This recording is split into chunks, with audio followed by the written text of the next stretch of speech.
আসসালামু আলাইকুম। অবশেষে এমপিও শিক্ষকদের বেতনের জিও জারি করা হলো। এছাড়াও বেসরকারি শিক্ষা প্রতিষ্ঠানের শিক্ষক এবং কর্মচারীদের বাড়ি ভাড়া, চিকিৎসা ভাতা সহ সকল বিষয়ে বাজেট নিয়ে গতকাল যে তথ্য দিলেন অর্থ মন্ত্রণালয়, সে বিষয়ে আজকের এই ভিডিওটিতে আলোচনা করতেছি।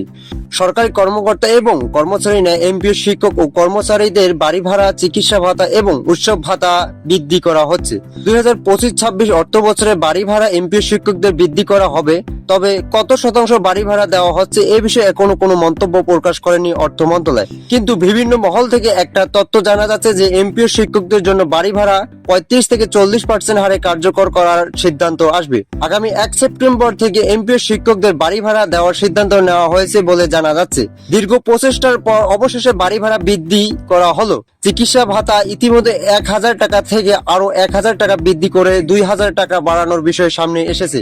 যদিও মাত্র 2000 টাকা চিকিৎসা ভাতা দেওয়ার বিষয়ে বলা হয়েছে, তারপর এমপিও শিক্ষকদের চিকিৎসা ভাতা কত শতাংশ নির্ধারণ করা হচ্ছে সেটা 2000 টাকার ঊর্ধ্ব এখনো বলা হয়নি। আশা করা যাচ্ছে 2000 টাকার বহাল থাকতে পারে চিকিৎসা ভাতা। জুন মাসের বেতনের জিও জারি সম্পর্কে ইতিমধ্যে মাওসির বিভিন্ন ঊর্ধ্বতন কর্মকর্তা মন্তব্য প্রকাশ করেছেন। এই সপ্তাহের শেষের দিকে এমপিও শিক্ষকদের জিও জারি করা হবে বলে জানা যাচ্ছে।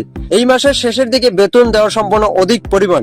যারা এমপিও শিক্ষক আছেন তাদের জুন মাসের বেতন সহ সকল বিষয় আশা করি খুব দ্রুত বাস্তবায়ন হবে। তো বন্ধুরা, আজকের এই ভিডিওটি এই পর্যন্ত। আশা করি ভিডিওটি থেকে উপকার পেয়েছেন। যদি উপকার পেয়ে থাকেন তাহলে পরবর্তী আপডেট পেতে অবশ্যই আমাদের এই চ্যানেলটি সাবস্ক্রাইব করে আমাদের সঙ্গেই থাকুন।